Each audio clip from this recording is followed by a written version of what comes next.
Hello and welcome to Being Boss episode number 94. This episode is brought to you by Freshbooks Cloud Accounting.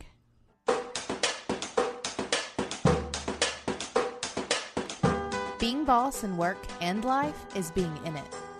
It's being who we are, doing the work, breaking some rules, and even though we each have to do it on our own, being boss is knowing we're in it together. We are live in Toronto. Yeah. So with that, today we are going to talk about money. Emily and I were going through some of our past episodes and which ones seemed to do really well and which ones you guys wanted to hear more about. And money is the thing that is constantly coming up. It's the biggest stressor, and people are just freaking out about it. Right? Well, and whenever you combine creatives and money, something you have to do money. You have to play the money game when you're running a business. There's a lot of tension there between the two mindsets of being creative and just making art or doing your thing or whatever it is, but also asking for money for it. But to be a creative entrepreneur, you gotta do it. So a bit of tension is something that Kathleen and I run into a lot whenever we talk to our bosses. And so it's a conversation I think will continue forever until all of you are just making bank and feeling great about it. All right, you guys, I want to take a moment here and talk about how awkward it can be to ask for money doing what you love.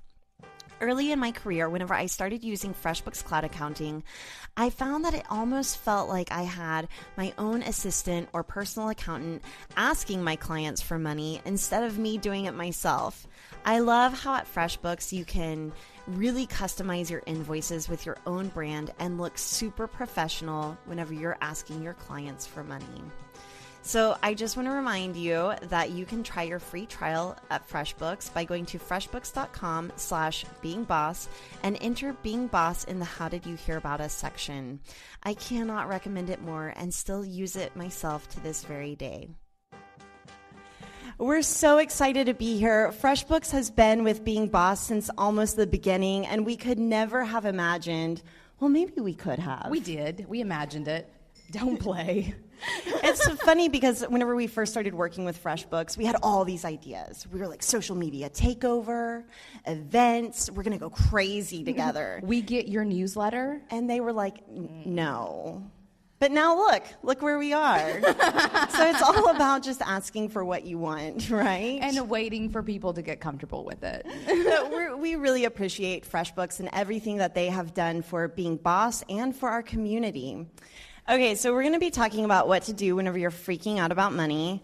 But before we really get into that, I really want to get underneath some of the money attitudes that are happening in this room. So I want you guys to grab your notebook, and I want you to write this down. And for our listeners at home, you can do this too. Grab a pen and a notebook. I'll give you a minute. All right, write down, money is blank.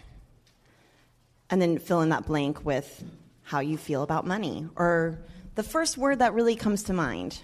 Money is blank. Don't overthink it. Just write down what comes to mind. All right. Next, I want you to write down, I feel blank about money. I feel blank about money. And again, just write down the first thing that comes to mind. So what did you guys write? I want to know how many of you guys wrote down money is evil.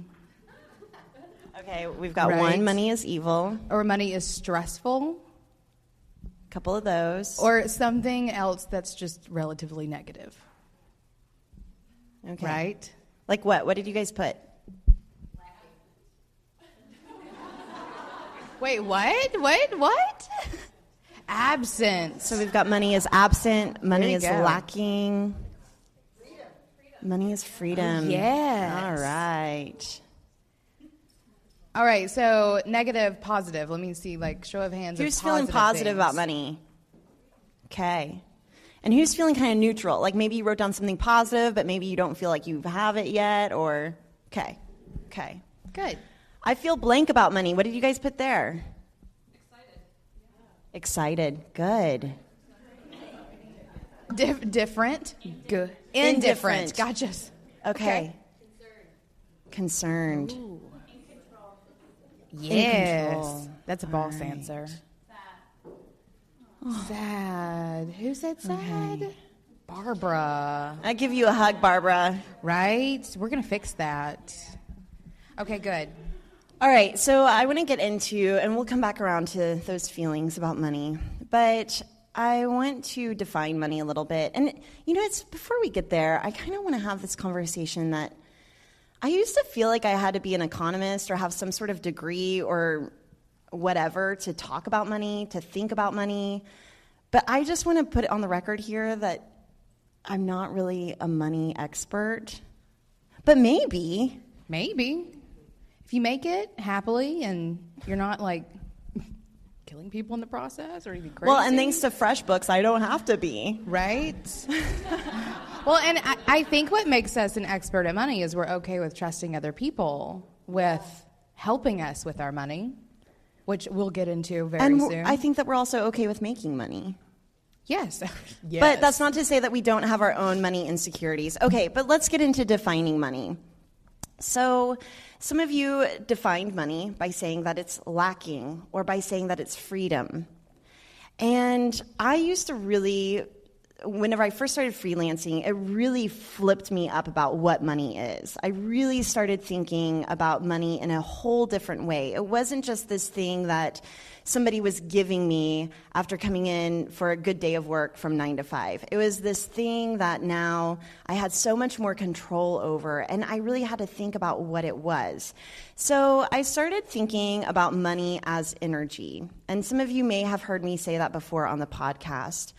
But I've decided that I've changed my mind. I mean, I still believe that money is energy, but I want to get a little bit more specific. So today, I really want all of us to think of money as the exchange of value.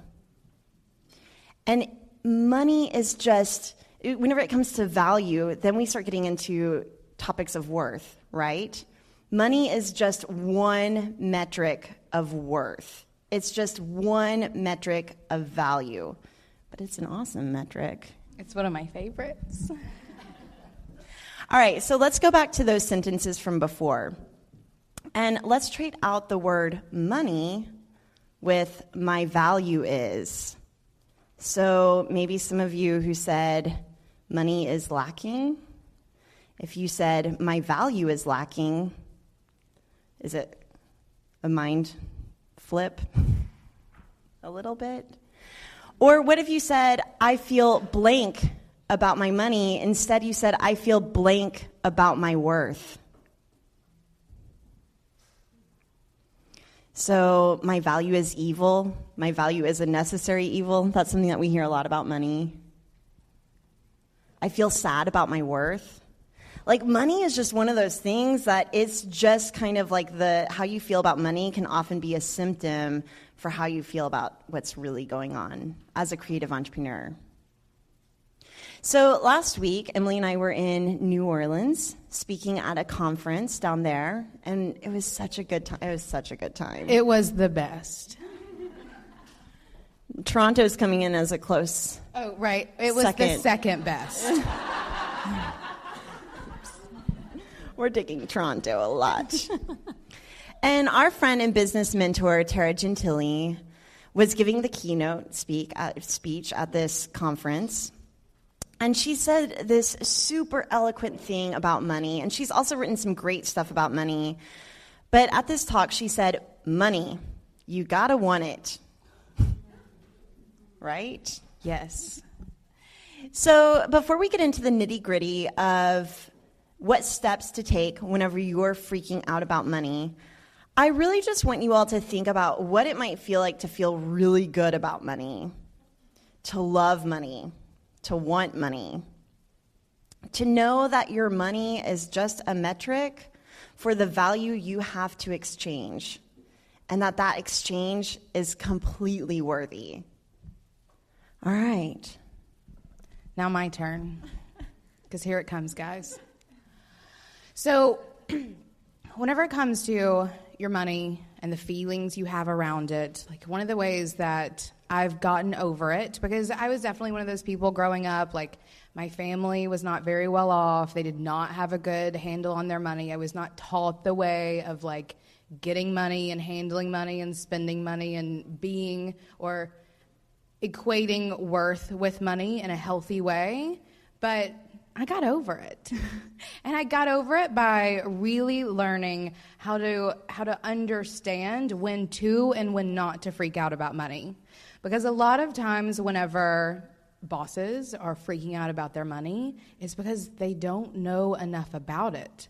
But whenever you can get really clear about what's going on with your money situation and how it ties directly to your business, which is the thing that you have the most control over, then you can learn when to and when not to freak out about money. And you'll probably learn that you don't need to be freaking out about money as often as you do. Having real clarity around your money situation, how much you're making, how much you need, how much you want, and what that means for your business is how you get rid of that issue and really gain control over your money.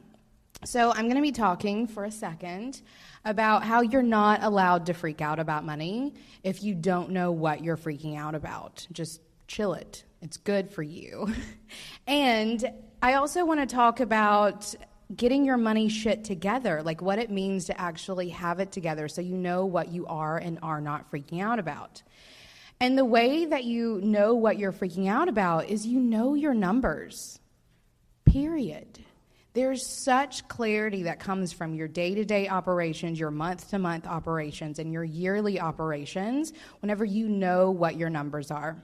Yeah, have any of you all ever practiced intuitive banking?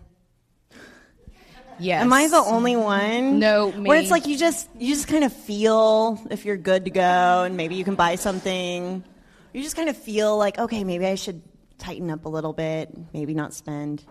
Right. This is why I hire people to... This is why we have a David, because Kathleen and I both do this. And that's part of really getting clear about your numbers as well. But we'll get to that in a second. Because I know that as creatives, we are not all number nerds. And that's a completely okay thing. We have our jobs to do, and that's, making an impact on the world, and it may not be the bookkeeping. But that's why there are tools like Freshbooks, and people out there who are here to help you. And I seriously believe, and we've talked about like business investments a couple of times, and as we have this conversation over and over again, I'm coming to the hardcore belief that the first thing you should invest in your business is your numbers and getting them in order. Hiring someone to assist you either with bookkeeping or an accountant or a financial advisor, or in getting some good tools so that you can do it yourself. Because I do think that there is a lot to say about doing your bookkeeping and accounting yourself for a while so you know how your business is operating, and then handing it off to someone else. Yeah, whenever I first started freelancing, that's actually, and you guys, I promise that this isn't like one big ad for Freshbooks, but we started working with them because I actually use them. So I was using Freshbooks at the time, and at the time you could, I hope I don't get in trouble for saying this, you could have 3 free clients in your Freshbooks account, and I would delete them and like add a new one as it came so that I wouldn't have to actually pay for Freshbooks. And how much time were you wasting? No, but not. But I was definitely not a money person, but it really did help me understand the basics of income and expense. It's not that complicated. To run a successful business, you need to be making more than you spend. It is as easy as that. And if you don't know how much you're making and if you don't know how much you're spending, you don't know if you have a profitable business. In that case, you're not a great business owner. And that's what we want you to be. We want you to be making money doing what you love. As simple as that. But we also don't want you to be spending it all plus some and then putting your own self out of business. So how many of you guys only look at your financial situation during tax season? You can put up a little hand if you want to. Like, it doesn't have to go all the way up. Good. They're looking at it. Good. How often are you guys looking at your money? Every day? Raise your hand. Every day? My husband's raising his hand. Right. Okay. 4 times a day, David? Maybe? Gotcha. Like, I make a charge. What's this? Right? I get those I'm text a boss. messages. David started sending me little GIFs of like, who was it? George Clooney, like looking over a fence really creepily. Right? Because he's watching me. Oh, I love it. It helps. It helps. Okay, every day. So every week? Are you looking at your money once a week? Okay. So there's a good portion of people raising their hands. Good. What about every month? Okay. Every quarter? Okay, you guys are good. Like you're looking at it. I think we're making an impact, Kathleen. I don't know if this has anything to do with us. I'm going to pretend it does. So if you are only looking at your financial situation during tax season, or like even quarterly, like quarterly is not quite off enough. David, how often do you think people should be looking at their financial situation of their life and business, but specifically business? Once a month.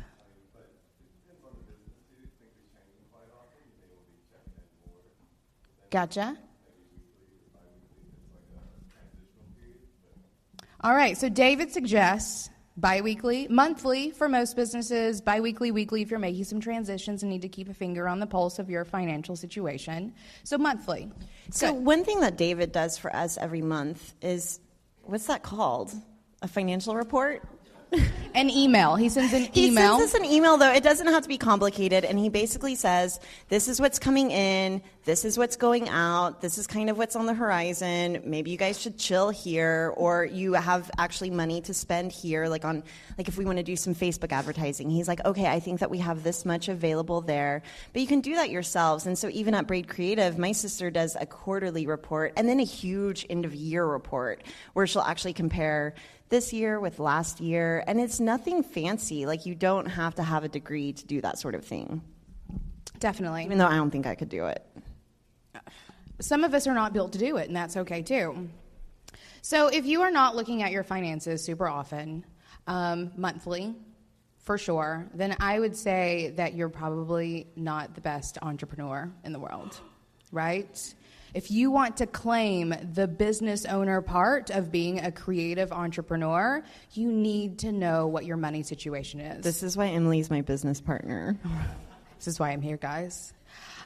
So do that. Otherwise, you're just a hobbyist, which is also fine. If that's what you want to be, then don't look at your money all the time, but also have somewhere else where you're having money come from, because you cannot depend on something that you don't know. So taking constant looks at what it is that you're doing is super important. I just did this exercise recently with my Rock Your Web Design business students this is an exercise that I did when I was about 3 years into my business, and things weren't really meshing well. I just got David on to do my bookkeeping, and he was getting everything in order, because really, like, you're allowed to hire someone to keep up with your numbers. And this came after you, like, broke down crying, right? Yes. So there was a meltdown. There was a meltdown. It was tax season, and for a long time, I had been doing my bookkeeping every Friday morning. It's what I did. I came in, did my bookkeeping, so it was always up to date. And then I stopped doing it because I'm a creative. And tax season came around, and I was sitting. I had my laptop in my hand. I had like a 60-inch TV that was hooked up because I needed this big screen to lay everything out, and it was this big mess of tears because I was doing all of this bookkeeping to get me ready for tax season, and David comes in, and I'm crying, and I can't do this anymore, and what am I going to do? Why have I done this? Forget this business. Just go get a job. Like, it's going to be great, except not, because I'm crying. And David's like, what can I do? And I push the laptop at him. Just do this. Just do this. And he did it. Thank you, honey. He did it, and then he did it forever. And so he really took over the money part of my business. But this is also something that you can do for yourself, because what he did was he got everything in order, and he looked at what I had been making in my business and how my business was growing in terms of I had an office space, I was hiring my first employee, but I wasn't making any more money. And so we got really clear. He got really clear. He was like, Emily, if you want to do this, if we're going to do this, we have to, like, you can't be selling websites at this rate. You can't be doing only this many projects a year. Like, we need to up this a lot. So I figured it out. We sat down together, and I was like, all right, what are our business expenses? What are our personal expenses? And how much do we want to be saving and putting back into our business? And how much profit do we want to make? Because that's a totally separate thing. Like, you can add money on top of all those things as allotted profit. And then I figured out what that number was every month that I needed to be making, my ideal revenue. And I figured it out for the entire year, so multiply it by 12. And I came to realize by doing this, by like having that ideal revenue number, that if I broke it down into how I was currently doing projects, I would have to be launching a website every 3 days. And if any of you are website people, did I just put anyone into like break out in hives? Like the idea of launching a website every 3 days, right? Or better yet, try selling a website every 3 days. And then designing and coding a website every 3 days. Right? And, getting all the content together every 3 days. Which is never going to happen. So at that point, I realized there's something a little messed up in my business. But that was a moment of absolute clarity in the numbers that ran my life and business. And from that, I was able to make the most informed decision ever around what I needed to do in my business to create a business that actually fed me and gave me the life and business that I wanted.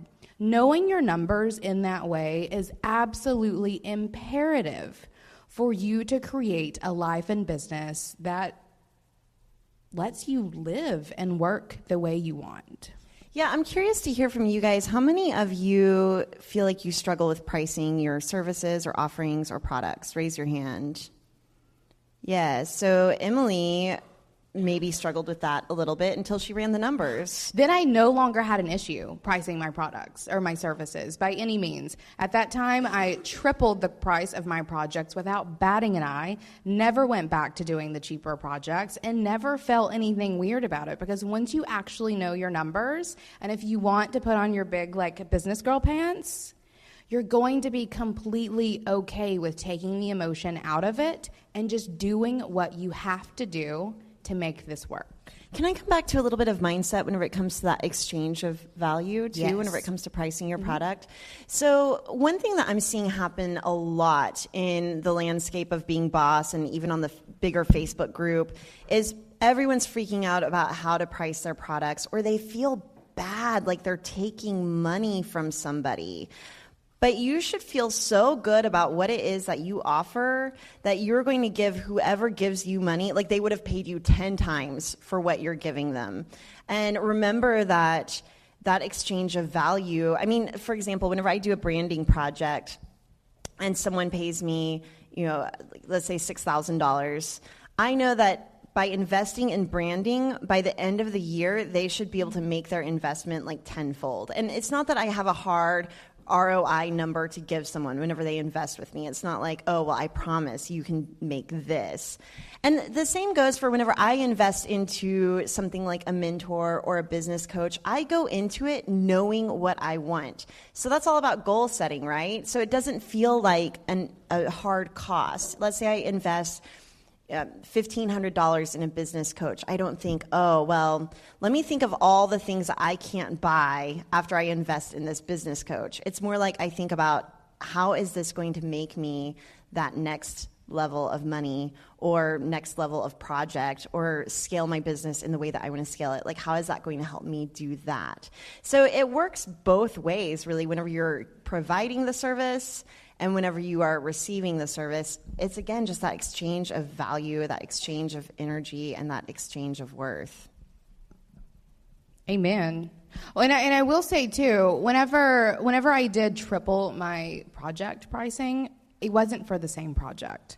I certainly looked at how I was giving value to my clients and how I could up the value that I gave my clients to a place where I was only launching 6 websites a year instead of whatever 365 divided by 3 is. No, that's not the right math. Scratch that. But I was really able to look at how I wanted to work with my clients to give them that amount of value, because that's the really great thing I think about us and how we all do business is that we get to define it for ourselves and come up with these creative ways of giving that value. And it's not about going with industry standards. Like I was doing the industry standard web design project, like where we have these set number of deliverables. I give you these line items. I send a proposal. It's all great and fine. Screw that. I was wasting a ton of time doing it and was not really communicating the value that I was providing. So I was able to create this new way of working with clients to give them these websites, but also the value that I was there to give, and didn't have a problem selling them. Like I had to do some sales coaching because that is legit. Like you had to hire someone to teach you how to sell, is what you're saying. I didn't have to. Well, but I did to get some, I did. to help get over that price hurdle, right? Yes, or not even for me to get over the price hurdle, but for me to be able to communicate what I was selling in a way to get clients over that price hurdle. And I'm curious because a lot of creatives struggle with this as well. Whenever they start to raise their prices, they think, well, whenever I'm charging this, what does that mean that I'm taking away from this person who's paying me? Did you ever struggle with that? Absolutely. I mean, a car is what I was taking away. But you can't think like that, because with what I was providing, they could go buy 4 cars after they put it all to use. And that's where you have to make the switch. It's not about what you're taking away from them now. It's what you're giving them in the future. Yeah, so recently in the Facebook group, someone was talking about getting really transparent with their clients about whenever their clients pay them, what the money is going to. And it's like, to my family, to my daughter, to getting married, to my husband, like this is what I'm working for. But I don't think it matters. Like, and your client doesn't really need to know what you're going to spend your money on. Like I could be spending my money on boots or daycare. Or I mean, it could be on anything, frivolous or not. It doesn't matter, because the value that I'm exchanging has nothing to do with what they can't buy and what I will be buying. The exchange happens in that financial transaction right there for the services and goods received. Yes. So when you're freaking out about money, what do you do? Yeah, so like let's get really into this. Like, what do we actually do whenever we're freaking out about money? And I had a little freak out just a couple weeks ago. Please tell me about that. Was I there for that? Yeah, it was your fault. Right, because I wasn't freaking out about money. Emily wasn't freaking out. Can I share this story? Please do. So David ran our numbers, and he was like, so we need a little more money by the middle of November. And I was like, oh my God. And Emily sends me this like nice little Slack, and it's like, so real talk, we need a little bit more money by November. I'm like freaking out. I'm up all night. I slept like a baby. So I wake up the next morning after a sleepless night, and I start sending some emails. And within an hour, I had gotten us some more business. Right? So whenever I'm freaking out about money, I start emailing. I start emailing potential prospects, contacts, and really my goal is, whenever I break it down in my head to not freak out, is all I need to do is make $100. There's nothing that we offer that's $100, but I think if I can just make $100 today, we will all be fed. And usually that $100, or like thinking in it that way, makes it feel less overwhelming, and it leads to a whole lot more money than $100. And back in the day, I mean, 5 years ago, it really was literally $100. Like, can I do a logo for $100? No one do a logo for $100. This was 5 years ago. I was young. So I think that more than anything, I just want to like tap into the flow of money. And that's what the Make $100 does for me. It allows me to just like open the tap, no matter how little it is. I literally think of it like turning on a faucet. So how can you turn on that faucet? What does it look like? Does it look like sending out an email? Does it look like calling a potential prospect? Does it look like wrapping up that project so you can finally invoice them? I always struggle with, even in remodeling my house, I could tear down the walls and get some drywall back up, and I've never done that. I feel like Jeremy's here to call me out. We've never done that. But then whenever it comes to the molding around the edges, the finishing touches, or actually, I'm about to get real deep in this house metaphor, so I'm just going to stop. But finalizing that project or finalizing that sales page so that you can finally launch, emailing your wolf pack and saying, hey, I've got this thing. Do you guys know anyone who might be a good fit for it? This is another thing that I find interesting about creative entrepreneurs, is that it's not real if it's your friends that are hiring you. Does anyone else feel that way? Oh, but that's not real. Guess what? Business is just a bunch of friends hiring each other. That's how it works. I think the most real work I ever did was with Braid. For sure. You're still doing it. I'm still Emily doing quit working with clients recently, and I was like, but not me. I'm one of those clients that will not let her break up with me. I would never let anyone else touch your website, so I'm fine with that. Yeah. So let's talk a little bit then about this transition that had Kathleen up for an all-nighter and worrying about money, because I did just stop doing one-on-one projects. You want to talk about huge transitions and why David is checking in the bank account every day. I also want to mention that I still am doing one-on-one client projects, so holla. Right? I am not freaking out about money. Except for when it comes to me. So we just I'm stopped just trying to make sure your family's fed. We're fed. We're good. We are so good. So just stop doing one-on-one projects so that we could focus on being boss. But also, I have the Rock Your Web Design digital product. It's really awesome. So web designers, holla. So we launched a digital product that gave us, 4 months of income, which is really fantastic, plus what we're doing at Being Boss. And I know this because we know our numbers. I know when money's going to run out.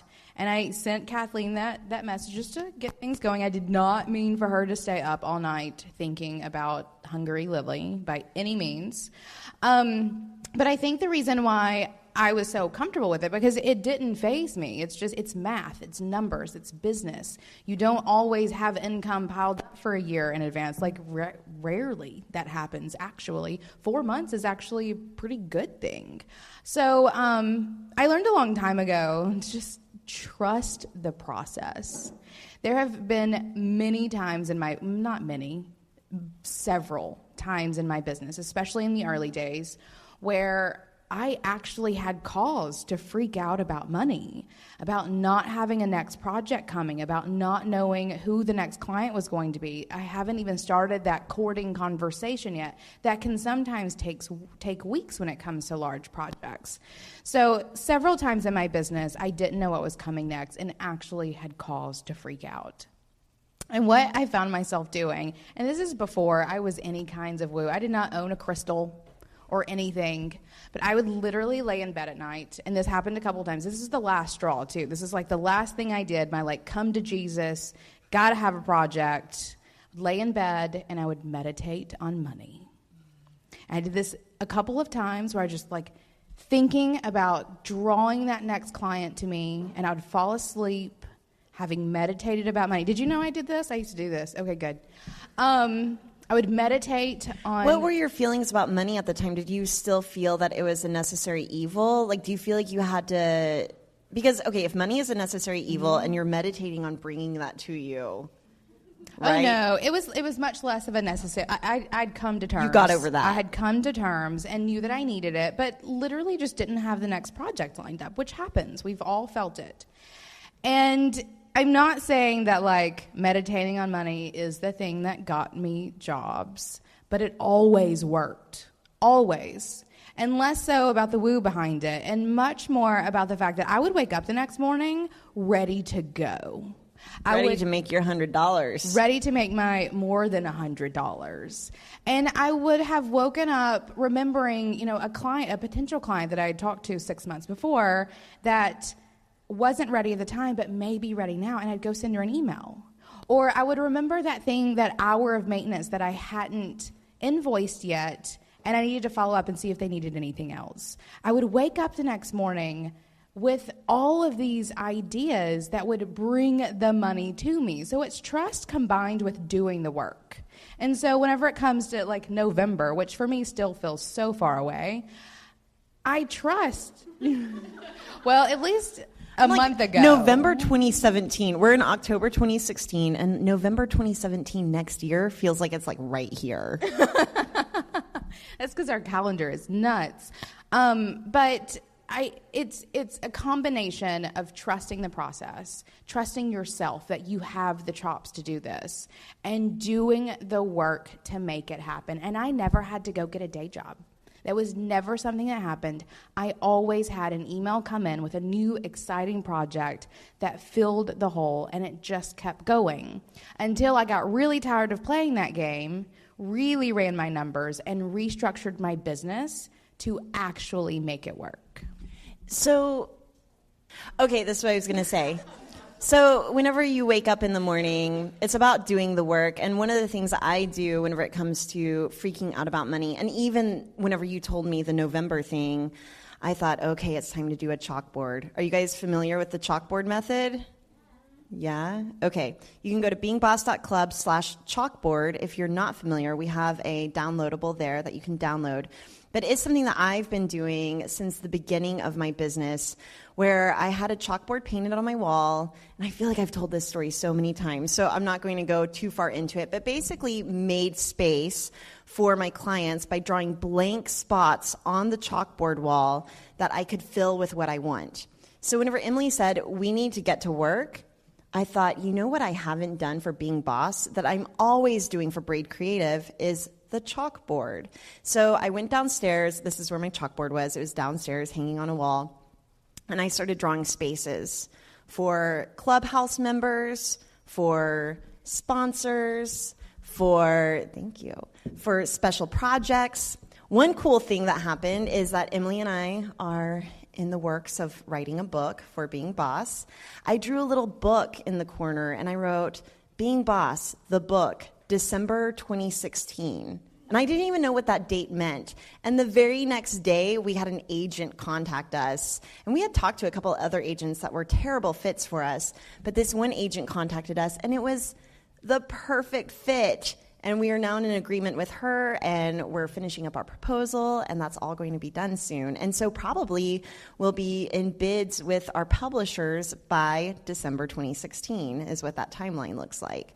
So again, just like Emily said, there's a little bit of magic maybe, but more than anything, being confronted with a bunch of blank spots you have to fill will make you start to think about how you can do the work to fill those spots. So one of the things I do whenever I'm freaking out about money, aside from like doing the work, is I ask myself, what's the story I'm telling myself? So I get underneath what I'm really having anxiety about. My husband Jeremy's right there, and he's checking our money every day, and it's fine. Like at any given time, I could be freaking out about money, and he's like, "What are you freaking out about?" And so I think that I put it on the money because it's just a hard metric that I can look at and freak out about. But whenever I start to get underneath that, I realize that I'm actually freaking out about my worth or my value. I think, is what I'm doing, like I'm podcasting. Like, what does this even mean? You know, and I think we all have these moments where we start freaking out, especially in a creative industry, because society doesn't entirely value art or life coaching or design. Or podcasters. Or podcasting. I mean, most people, like we were coming through customs. What are you doing? Podcasting? What's that? It's like a radio show on the internet. For who? We teach creative entrepreneurs how to do business online. Pink highlighter. That's some positioning. So whenever I'm freaking out about money, I've learned that I'm just freaking out about fraudy feelings. And these are feelings that we all have about what it is that we're doing. And I think the more we care about what we're doing, potentially the more fraudy we might start to feel about it. So I look at the money stories that I've learned from my parents and from my peers. I look at the people I'm hanging out with. What are they saying about money? So one of the things whenever I was really young that my dad would always say is, Kathleen, you can do what you love and maybe not make very much money, but you're going to be so happy. Or maybe you can do something that's like kind of sucky, like not as much fun. His idea was that I would be like a pharmacist, like I would make drugs for a living. That was his real. I hadn't heard that one That yet. was his real dream for me. He wanted me to be a pharmacist. And can you guys imagine? I could see it. Me too. So he wanted me to be a pharmacist, and he's like, or you could be a pharmacist, and it might, I don't know, not be as much fun, but you're going to make so much money. So the money story that I told myself was, if I'm doing what I love, I'm not going to make very much money. And I had just accepted that to be true. And it's not true. You can do what you love, and you can make a lot of money, and you can be happy. All of it's kind of tricky. But you have to do the work, and not just the outer work, but the inner work to get there. Because it's not just about knowing your numbers, because you can still know your numbers and freak out about things. But it's knowing that you can know your numbers and allow that to dissipate your need to freak out about things. It's about doing all levels of the work to get you in a place where you're comfortable asking what it is that what you do is worth. Because that's where you make good money doing what you love. I kind of want to talk about content a little bit too. Go for it. Freestyling. Whoa. So Emily and I have always written a lot of content that helps position us as experts in what we do. So whether we're writing content or podcasting content, that's something else or emailing content. Those are things that we do also whenever Emily was saying, a client would email me or a potential client would email me, it's because she's writing a newsletter every single week. She's writing a blog post. Well, that's different. It depends on what her strategy is that year. She may or may not be writing a blog post. We've got this podcast. So we're still putting ourselves out there in a way that draws people to us as well. So you can't just meditate on something and wait for it to show up. You have to put yourself out there as well. I just want to reiterate that because we're not trying to tell anybody that you can just manifest. Well, and Paul Jarvis always says this hysterical thing about I put in words into my computer or the internet and money pops out. Because that's what a lot of people think this is, that we just put words into the internet and money pops out. And it's not quite like that. But it kind of also is in a lot of ways. So I think there is something to say too about giving it all away for free. Oh, yeah. That's our biggest thing is giving it all away for free. Yes. That's the content part. Yes. See, I can't even really see where my thoughts are going. This is why I have an Emily. Right? This is also why we usually have an agenda. When she freestyles, Corey has to edit a whole lot out. So yes, content is certainly part of it. And that's the joys of the internet and putting words in and money popping out is when you're on the online platform, when you're doing business in the online space, you have the opportunity to give a lot of value for free that will elevate the value that people pay for, which is huge. And it also super positions you as the expert that is even more worth the value. It makes selling so much easier so that you can get into that place with your money that you don't have to freak out about it anymore. Yeah, so I would challenge all of you to go home and write a piece of content or record a video or whatever it might look like for you that is worth $100. Something that whenever you hit publish on, that you'll feel like you're afraid you're giving away all your secrets. You want to feel like, why would anyone ever hire me if I'm giving it all away for free? I want you to write something that really challenges you to oh man, this is intellectual property. Someone's going to take this. That's how you want to feel. And whenever you start producing stuff like that on a consistent basis, I remember, it was just about a year ago, my sister wrote an ebook and we laid it out within a week, and it was so good. I was like, why are we not selling this? I said, why are you not selling this? Because it was amazing, but it was free. And doing things like that is what really gets you to a place where you can find value in what you're giving. Whenever you're getting that feedback from people saying, this free content has helped me so much, it really elevates your ability to say, okay, then I am worth what I know I'm worth, and it's much easier to sell it. So I also think there's something to, like, I'm trying to get my thought clear here, but it's something about I've definitely given away or reduced my prices, especially whenever I first started, that I knew I was worth more, but still giving away what I was at a lower price because I was just starting out. I was trying to build a client base. And so I always have to remind myself, how am I being compensated? So you can give things at a reduced price, or you can give things away for free, but you always need to understand and be clear on how you are being compensated.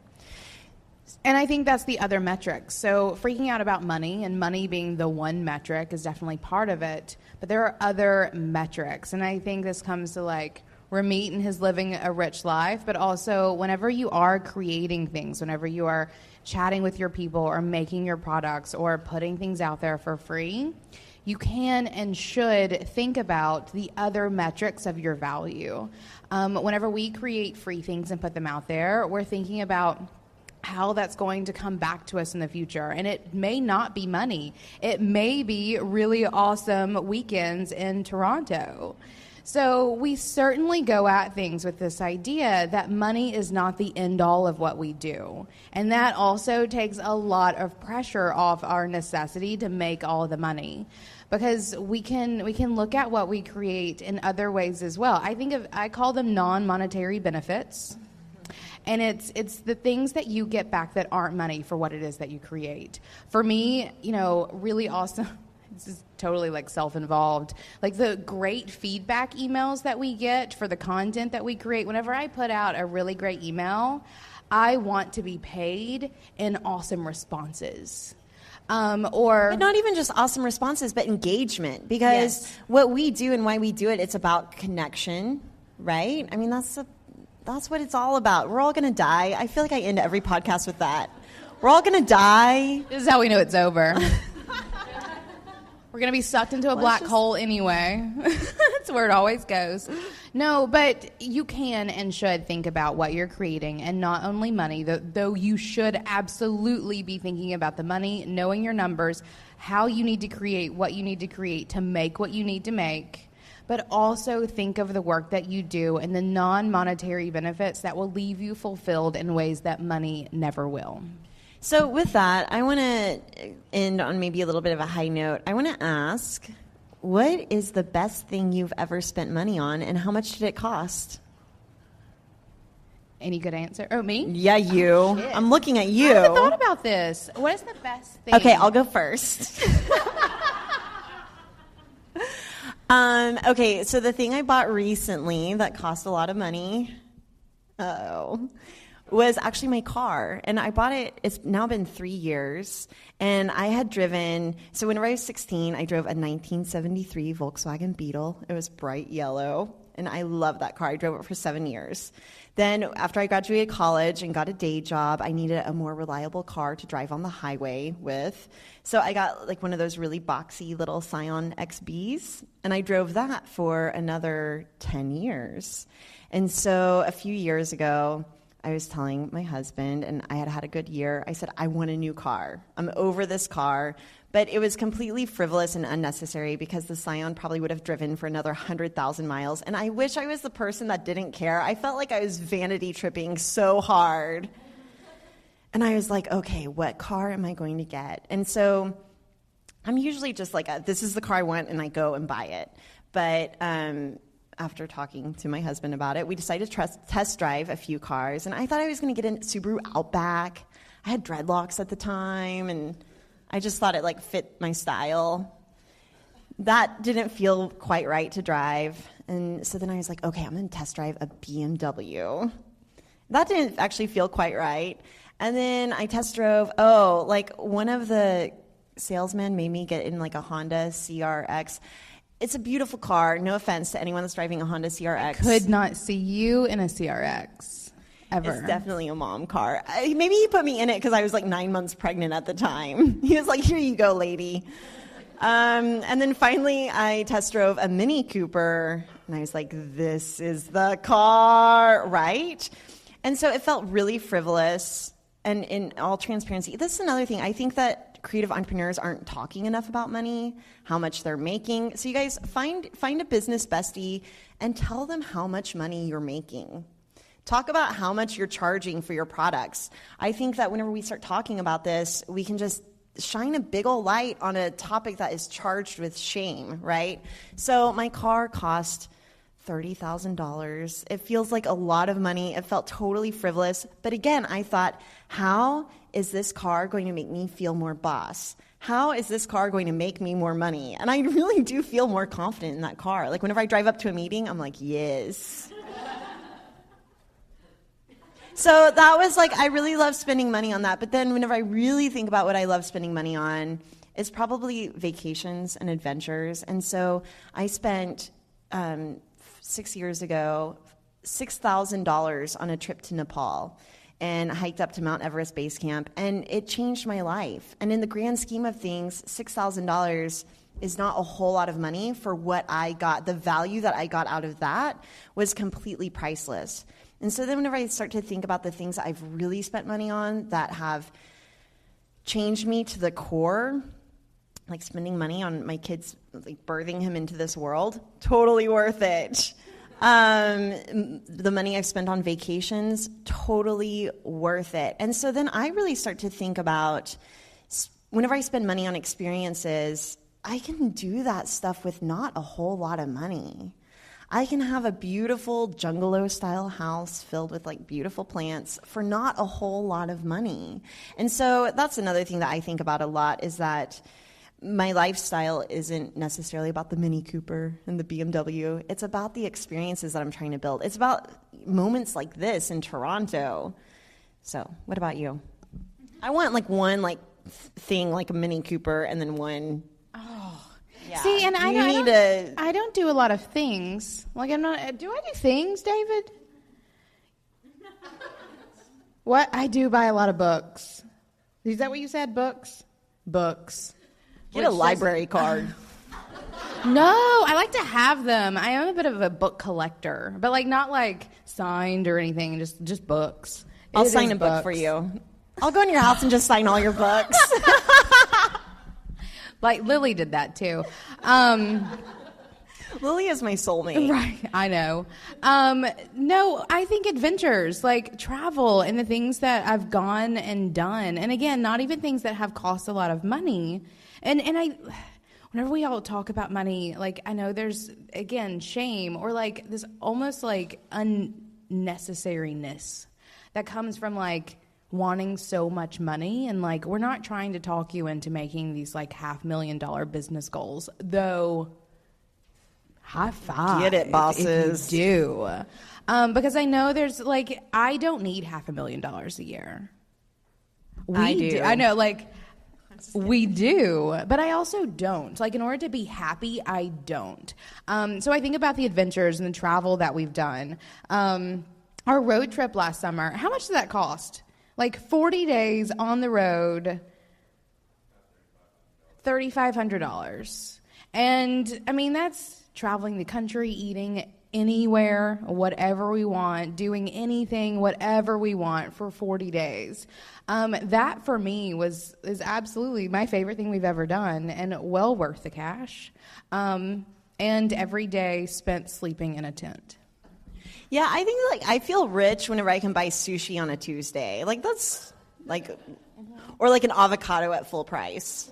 Like, yes, I've made it. So what about you guys? What's the best thing that you've spent money on, and how much did it cost? Yes. Hang on, pause. I want to get this on the audio. I know, right? Damn. I just recently got back from a trip to Hong Kong and Bali just this past August. I spent 12 days there for my 30th birthday with my best friend who lives in Hong Kong.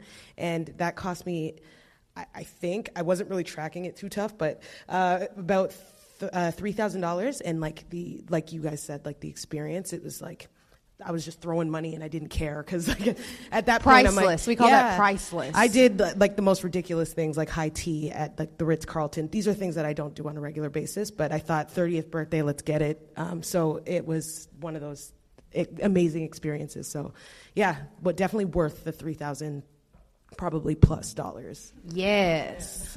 I love that. Who else? Hello.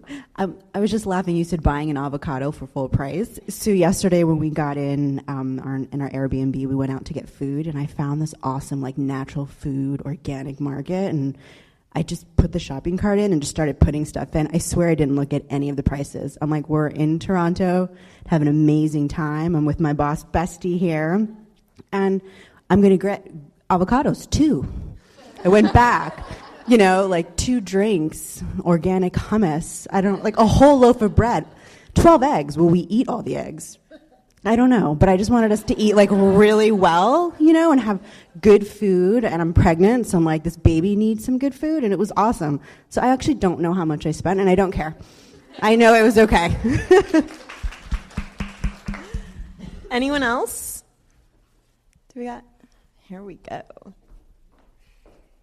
I'll come back. Melissa. I recently had the opportunity to house sit this summer in Switzerland. It came up really randomly, and I just decided to go and bought a flight and went, and it was cool that I was able to do that. So I went to Switzerland for 2 weeks, and I just hung out, and then I really wanted my boyfriend to join me, but he couldn't afford it. So I paid for him to come for 2 weeks, and we went to Paris and Berlin, and I just paid for it all because I could, and that felt great. Yeah. Sugar mama. Anyone else? Here we go. So this is Danielle. So this isn't exciting as Hong Kong or Bali, but my boyfriend travels a lot for work, and in the depths of February, he was going to Ventura, California, and I was like, I need to leave Toronto, even if it's for 3 days. So I got a red eye on the Friday, and I got to work in a co-working space in LA for work, like on the Friday, and then we like wandered around Santa Monica. We just ate and wandered on the beach, and then we went to Disneyland the next day, and I came back, and we'd never had like a random spontaneous vacation like that, and it was a way for me to like join. Like he was already down there working, and so we made it into like just like a mini vacation. And everyone remembers what the end of February was like this year, right? Yeah. So it was never been able to do anything spontaneous like that, and it was awesome. I once went to Long Beach, California with my husband on a work trip, and I ended up working from a stranger's boat. So that was something. Anyone else? Lindsay? Okay. I swear this wasn't planted because it's a braid. It's a braid expenditure. But I recently spent $6,000. We all know that that's how much it costs to do branding with braid.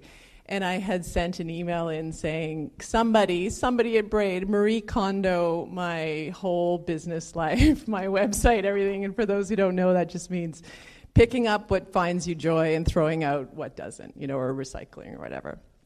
So anyway, that's what Braid did, and just sort of bossed me up. How do I say it? Just made this incredible branding platform for me. So I just feel like everything I do now has like a purpose and just I don't know, like, is bossness a word? I've been Marie Kondo'd. Yes. It's great. It was worth it. Well, thank you for that. My sister, who is my business partner at Braid, is a big fan of Marie Kondo. We'll transcribe everything you just said and put it on our website. Thank you. Anyone else want to share? Barbara. Yeah, I have a very sentimental one. My partner and I recently just finished paying off like our layaway costs on my engagement ring and our wedding bands. And as a queer couple, as a woman who was like raised in Moscow, which is like a very homophobic country, for me, it felt like profoundly important to be like, yeah, we're just going to drop a couple $1,000s on this like beautiful antique wedding band and engage a ring because like I get to be married to my partner and I get to have kids and I get to build a family and I get to define what that means for me. And I don't have to be robbed of all those things just because my family may not approve or I was raised in a culture that doesn't support that. So that was really big and felt really good to be like, yeah, that's worth it. Like, look at this shiny thing. So I'm like really excited for that. Yay, Canada. Right? So I think the thing that I want to point out here is whenever we made you define what money is for you, like all of you who wrote down negative things, look at the people who wrote down freedom. Because that's exactly what everyone just described. The freedom to define their business however they want, or the freedom to go wherever they want and experience whatever they want, or the freedom to buy wedding bands and marry whoever they want. Like, this is what we want your creative business to give you. It's not fear or insecurity or any of those things. It's freedom to make money doing what you want. Amen. Period. For the month of October, Emily and I will be hanging out live to continue the conversation every Wednesday afternoon, and we'd love for you to hang out with us. In these free hangouts, we'll be talking about money, authenticity online, and redefining success. We'll also be answering any questions you might have about being boss in work and life. Learn more and reserve your spot for these hangouts at beingboss.club/events. So what's the secret to being boss? The secret is that there is no secret. There is no single formula, course, or book that will teach you what you need to know in order to have anything and everything you want. But here's what we've learned along the way. Being boss is setting up a solid foundation built on intention. It's understanding how to define success on your terms. It's committing to big-ass goals. And it's breaking those big-ass goals down into small, actionable steps. It's about making faster decisions, trusting yourself to see it through, enjoying the process along the way, knowing how to measure what's working and what isn't, and surrounding yourself with smart, ambitious friends along the way. Those are the secrets to how bosses get what they want. We know you want an online business that allows you to make money doing what you love. And boss, we've got you. The Being Boss Clubhouse is where we teach you how to be boss of your life and work. The Being Boss Clubhouse is a 2-day online real-time retreat followed by 12 months of ongoing community support, monthly masterclasses, and secret podcast episodes. We're only accepting 25 members for our next online retreat. Learn more and apply to join at beingboss.club/clubhouse. Thank you for listening to Being Boss. Please be sure to visit our website at beingboss.club, where you can find show notes for this episode, listen to past episodes, and discover more of our content that will help you be boss in work and life. Did you like this episode? Please share it with a friend and show us some love by leaving a rating and review on iTunes. Do the work, be boss, and we'll see you next week.